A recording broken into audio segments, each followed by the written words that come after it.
Imposible talaga ang 20 pesos na bigas. Pero pwede siya, hindi ko lang i-share sa inyo kasi ayaw ko tulungan. Nung pumunta ako sa Cebu, meron yan silang August na event ang Cebu eh. And sa haba nung parada na kinakamusta ko yung mga tao, 3 beses nagsabi sa akin, Inday Sara, nagalisod mi sa pagkaon, nagalisod mi sa bugas.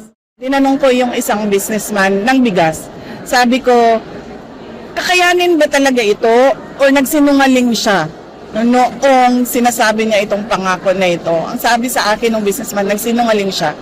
Hindi talaga nila kaya gawin yan. Hindi sila marunong paano gawin yan. Agad namang bumwelta ang Malacanang sa naging pahayag na ito ng Vice Presidente. Sa pag-amin niya pong ito, na hindi niya isi-share kung ano man ang kanyang kaalaman, kung mayroon man talagang kaalaman.